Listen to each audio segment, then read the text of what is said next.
So welcome to Rusty Designs, guys, and we're back on Mark 1 ABF, the 14-year project. It's actually longer than that. I was looking at on the windscreen here, they actually have the year that it was actually last used on the road, and it was actually the actual insurance ended and the MOT when the inspection ended in 2007. So it's almost been 20 years, it's been 17 years off the road. But anyway, getting back onto this today before the tanks arrived. So before we actually remove the old tank, fit the new tank with the pump, I found this laying around, luckily, which was the idle valve, which is going to go to the airbox, which we're going to have to use a Mark 2 GTD style airbox. Also got these I've got these oil breather hoses from TDIs, I think they are, because they are 1H numbers, 1H0. But yeah, so that's got a joiner there, but I was missing a joiner because it goes into the original pipe there. What I did was I just 3D printed one up, and actually with a pipe insert as well, sits in there perfectly. So yep, just going to put that in there, join it up, put a couple of Jubilees, and I've actually got the oil breather sorted as well on the intake side of this. So this is a brand new tank for our carburetted car. Now this is going to be the main stumbling block for this car, is finding a GTI tank. We couldn't find anything online. I'm probably sure there is, but we couldn't find anything for a reasonable price. So we got a brand new tank because the other tank was really, really rusty. I don't know if I showed you that in the last video, but yeah, it was loads of gunk, as well as it had like 14 or 15-year-old petrol in there, and it literally just damaged the tank. I mean, the price of actually cleaning the tank with products and stuff like that was almost the price of actually getting a brand new tank. So yeah, it looks in fairly good quality. Now this is what we're going to be using. This is from a Polo G40 or Polo GT, or any Polo that has single point injection or multi-point injection. Those, what is it, 86C, so it's like that kind of 90 to 94 Polos, the old shape ones.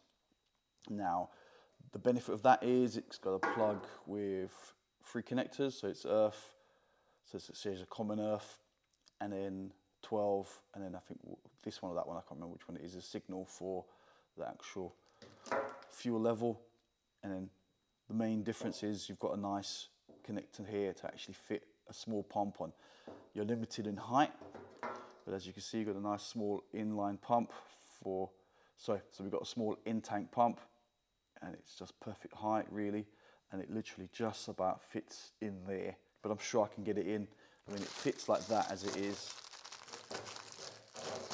So I'm sure with a bit of wiggling, I'll be able to get that in there.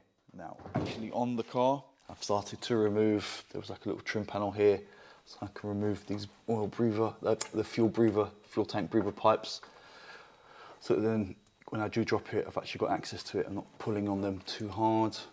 I've got to remove the 2 clamps that were there on the fuel filler neck. Oh, but also before that, check this little filter out. That's the part number. So fuel injection cars. Look at that little baby. Look how small that is. So that's gonna really make my life a lot easier to actually trying to mount this up underneath where the tank goes and secure it. I'll probably make it like a 3D bracket for it or something. And it's also out and in. So I removed the clamps, and that's pretty free now. I just need to kind of push it back. These nuts for the beam, now I'm hoping, I'm gonna also loosen these on the shocks, and I'm hoping I can get enough angle off the rear beam so I can then slide the tank out. So it was a bit of a mission to actually get the tank down. I did unfortunately have to release those brake lines so I can get the angle to kind of slide it out the only way it can, which is this way. So now I've emptied out the tank. As you can see, look at the color of that. Look at that rust just in that fuel. So I removed all those little kind of sound dampening sponges, whatever you want to call those things. Removed them off one, stuck them on the other. So now I removed off all the little clips that hold the fuel pipes in place and the breather and stuff. So now I've clipped that on the bottom. So now I've got to actually squeeze this into that little hole. So fresh off the 3D printer, I printed up a solution. I was stuck with this car, the Mark 1, on a fuel filter setup. So what I've done is I found the smallest fuel injection filter I could.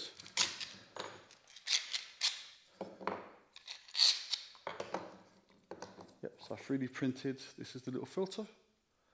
It's a KL145, really, really small. I think it's like 100 and, I think it's about 70 mil maybe, 80 mil by about 70 mil wide. No, it's about 70 mil wide by 150 mil long, perfect filter.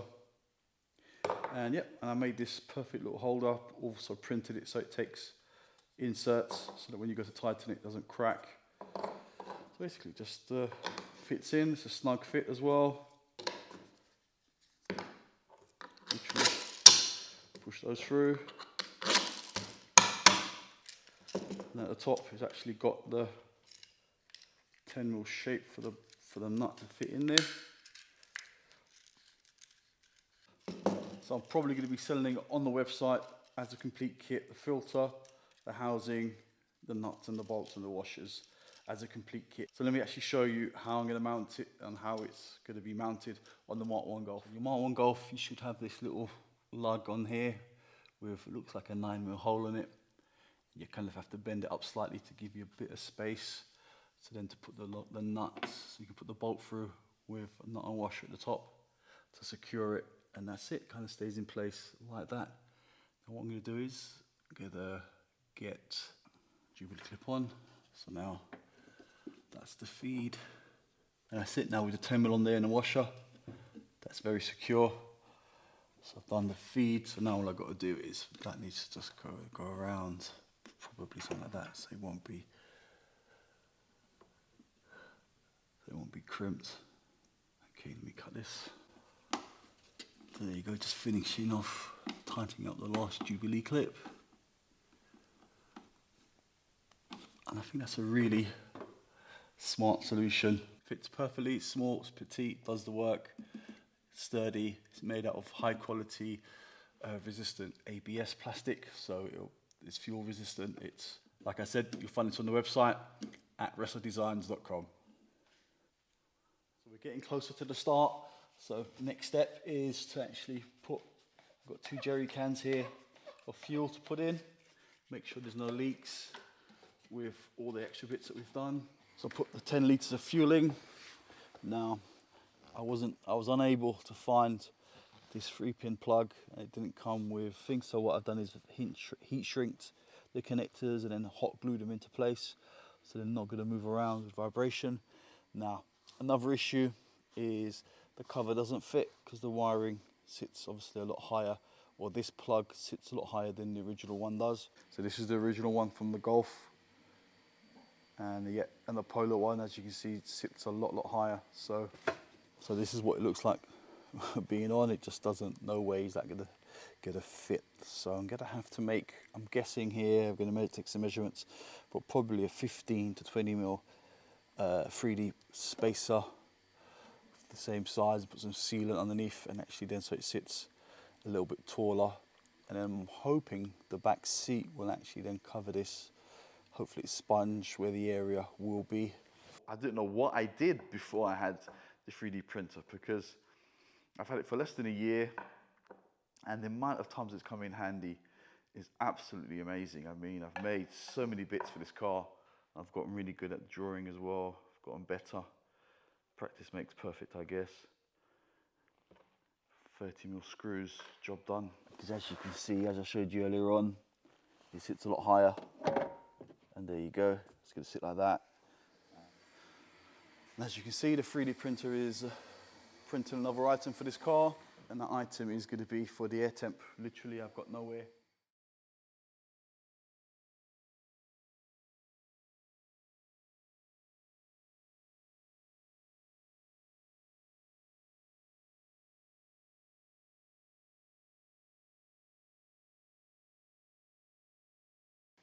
So I've turned the key a few times, primed up the fuel, and it was leaking from this connector here. Luckily I had another one, and check for leaks again.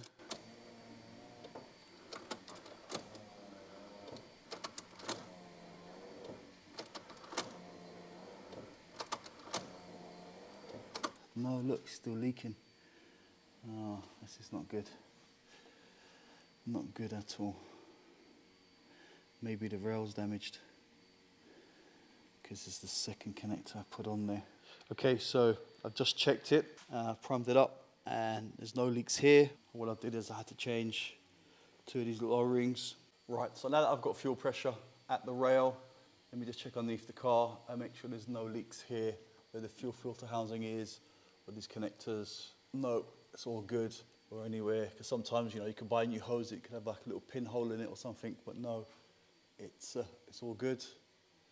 Okay, so we're almost there. There's only 2 more things to sort out, and that is to disconnect the actual fuel rail, crank it up to get oil pressure, and then wait for the 3D printer to finish printing the air temp sensor housing unit for that, and then we can actually get this running. And let me click my fingers.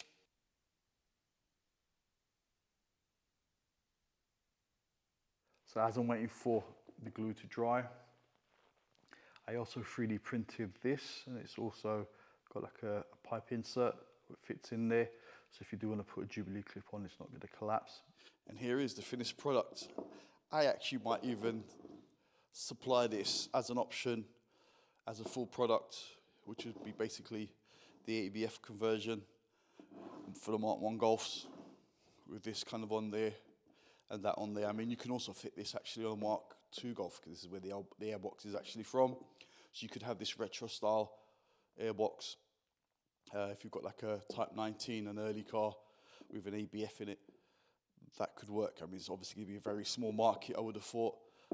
But I also might even offer this with the bigger box, or you could just buy the bits by yourself. I mean, I was thinking about this actually. This is actually a conversion that you could do if you'd actually want to just stick an air filter, a cone air filter on. With this, basically, you just get a filter which is 76mm 3 inches, and it just tapers down to the original size, and you can put your air temp sensor, because normally you have to kind of drill a hole or mount the air temp sensor somewhere else, and it's actually not in line with the airflow, so you're not actually getting an accurate air temperature, because the speed of the air is not going past it and cooling it as it does so.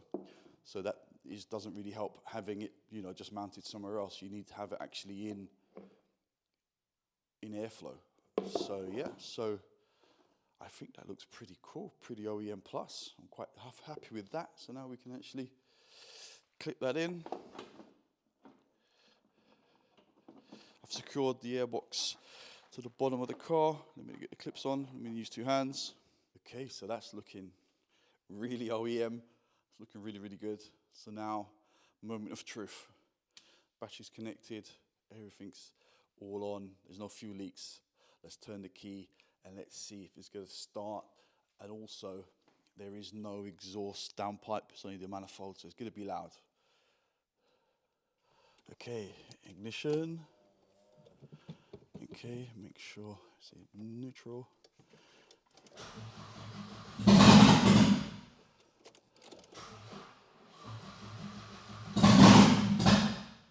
Okay, so it starts and cuts out. It seems like it has an immobilizer problem, because this ECU looked like it had been already mounted into a car, but obviously it's got no, it's a 3.2, so it's got no immobilizer in it. So there's only one thing for that really, is in this box I have my Wrestler Designs DD Motorsport chip in here, which adds about 10 horsepower and about 15 Newton meters of torque, as well as it disables the immobilizer. So I've got the ECU here on the bench, and one of them was already broken, so someone's already tried to mess around with it. As you can see, I've got one broken head there and 2 other ones. So those 2 came off fine. One was already broken, which is that one. And this one, I tried to heat it up, and unfortunately it broke as well. Now, because they're kind of corroded, holding this bit in, I can't actually get the metal frame off. Go and get the bit that slides out. So I finally managed to get into the ECU.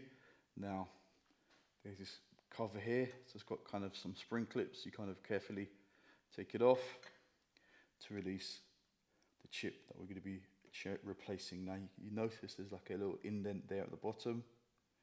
That is there as well. The orientation, don't get it wrong. Do that now.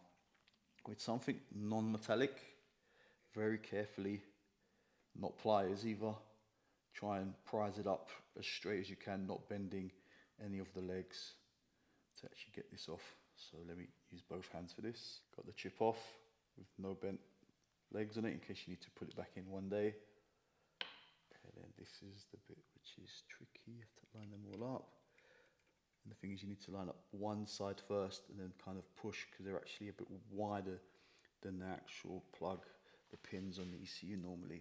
So you're going to have to line up one side, get it tilted slightly, and then kind of push. Let me raise it up a little bit. It's a bit tricky. I'm probably going to need two hands for this. And that's in. Don't push too hard. Doesn't need a lot of pressure to go in. The old one is in its box now. New one's in its place. Now it's literally just put this cover back on.